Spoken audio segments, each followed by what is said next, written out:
Paseos por la Sierra con Alberto Garín.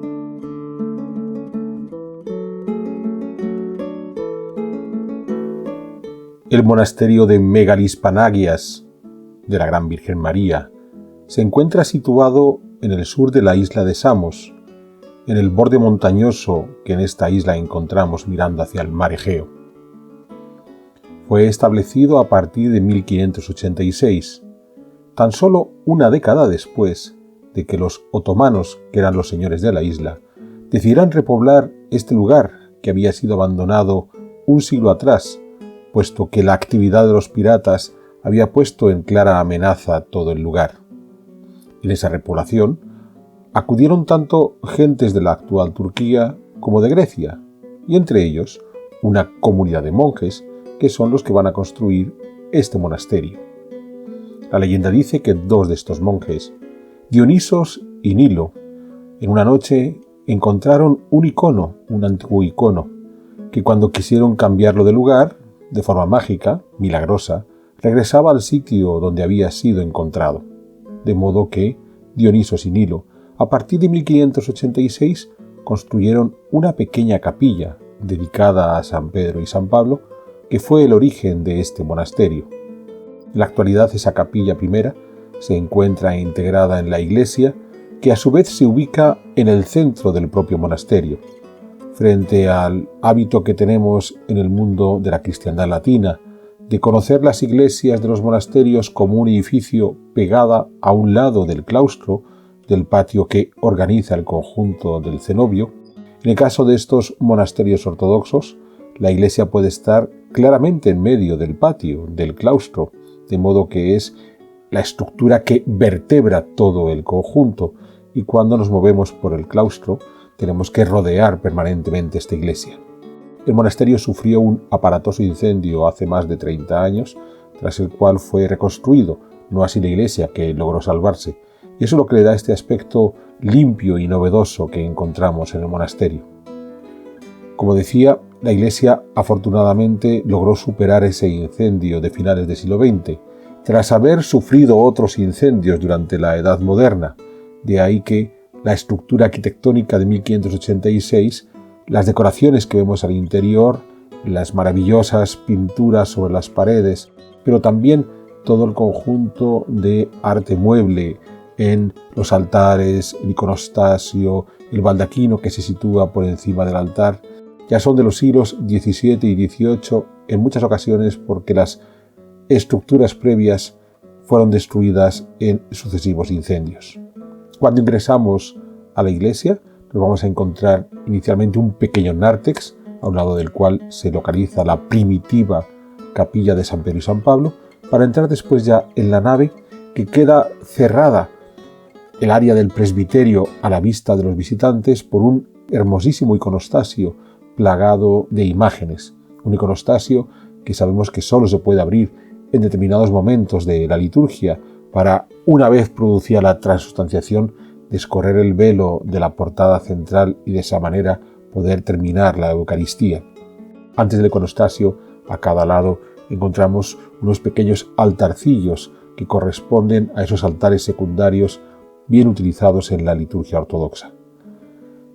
Para superar el iconostasio, aparte de la puerta central, tenemos dos puertas laterales, cubiertas en este caso por cortinajes también decorados, que una vez superados nos permiten acceder ya al área del presbiterio. Como decíamos antes, recordemos que en este mundo de la Iglesia ortodoxa griega se mantiene aún esa fórmula litúrgica que posiblemente también existió en la cristiandad latina en la Antigüedad tardía y la Alta Edad Media, de separar el presbiterio de la nave para que de esa manera ese momento milagroso de la transustanciación, cuando la hostia se convierte en el cuerpo de Cristo, quedaba oculto a los fieles detrás de ese iconostasio, que como digo, podemos superar entrando por las puertas laterales cerradas por cortinas, y al otro lado ya estamos en el área del presbiterio, donde en el caso de este hermoso monasterio de Megalispanagias, el presbiterio propiamente dicho, el altar, se encuentra situado debajo de un baldaquino, debajo de estas cúpulas muebles que vienen a marcar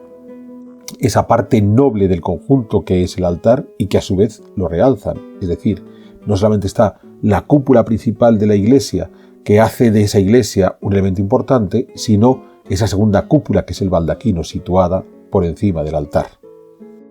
Pero más allá de la estructura espacial que estamos definiendo, nártex, nave, iconostasio, presbiterio, si hay algo que llama profundamente la atención a los visitantes de este monasterio de Megalis Panagias, es la riquísima decoración pictórica que cubre la totalidad de sus muros y techos. Una decoración pictórica que, como decía antes, no es la original de finales del XVI, debido a los incendios sufridos durante el siglo XVII,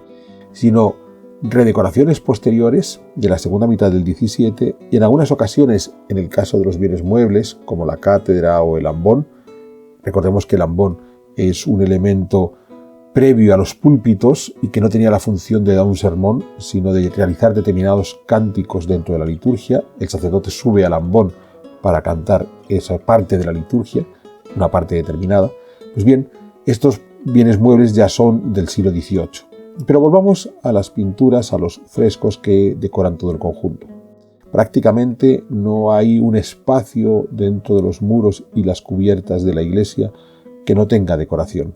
De modo que la lectura iconográfica de la misma sería tremendamente compleja. Habría que ir avanzando de una forma lenta y progresiva para poder ir rescatando cada una de las historias que nos están contando aquí. Y esto es algo que ya hemos explicado en algunos paseos por la sierra previos. Es importante retener porque pensemos que para la mayor parte de los fieles que utilizaban este espacio, ya sean los monjes o los pocos laicos que podían ingresar al monasterio para seguir la ceremonia, si bien es cierto que podían llegar a reconocer la totalidad de la iconografía que nos vamos a encontrar, podían saber perfectamente qué partes del relato bíblico y en especial de los evangelios se está narrando sobre estas paredes, y en algunos casos qué historias vinculadas a santos locales también podemos hallar en esta decoración pictórica. Lo más importante es la aceptación del programa iconográfico per se. Es decir, todo lo que nos están contando en estas paredes, en gran medida todo el proceso vinculado a la vida de Jesús, desde su concepción como un niño que nace de una virgen, en este caso la Virgen María, que es a quien está dedicado el monasterio, su nacimiento cumpliendo una serie de profecías, su propia vida de predicación, su pasión, muerte, resurrección y a partir de ahí el anuncio del juicio final. Todo lo que se está contando en ese relato iconográfico, más allá de que el fiel pueda detenerse en cada detalle pictórico e incluso pueda entender hasta el más mínimo trazo que encontramos en estas pinturas, lo que el fiel hace es aceptar el relato teológico que se encierra en esta decoración. Es decir, cuando entramos al interior del convento y rezamos y seguimos la liturgia y aceptamos la carga simbólica de esta liturgia, es decir, el sacrificio y muerte de Jesús por todos los hombres y cómo nosotros tenemos que seguir ese ejemplo. En el momento que tenemos todo ese relato iconográfico alrededor que viene a reforzar la idea de la liturgia, insisto, aunque no seamos capaces de entender perfectamente lo que nos están contando, lo más importante es que aceptamos lo que nos está diciendo al rezar en ese espacio. Por supuesto, no podemos dejar de señalar que si miramos en detalle las imágenes tienen un sabor medieval. Nos puede recordar a esas formas iconográficas asociadas al mundo de la Alta Edad Media, el prerrománico y el románico. No ha de sorprendernos, porque en la cristiandad occidental ese arte prerrománico y románico copiaba literalmente las formas bizantinas. La diferencia se da en que en esa cristiandad occidental va a haber una evolución posterior, debido a toda una serie de eventos históricos propios de esa cristiandad occidental, mientras que en el mundo bizantino se va a conservar esas formas iconográficas que venían ya desde la Alta Edad Media. En cualquier caso, cuando hoy visitamos Megalis Panagias, no debemos olvidar Es un monasterio creado en honor de la Virgen, en honor de aquel icono que se encontraron Dioniso sin hilo. El icono original va a desaparecer en uno de los incendios. El que hoy podemos observar ya es un icono de finales del siglo XVII, pero que sigue siendo muy hermoso y que nos recuerda cómo ese empeño por mantener las tradiciones artísticas es a la vez una forma de vincularse directamente con el origen primigenio del cristianismo, allá por el siglo I después de Cristo.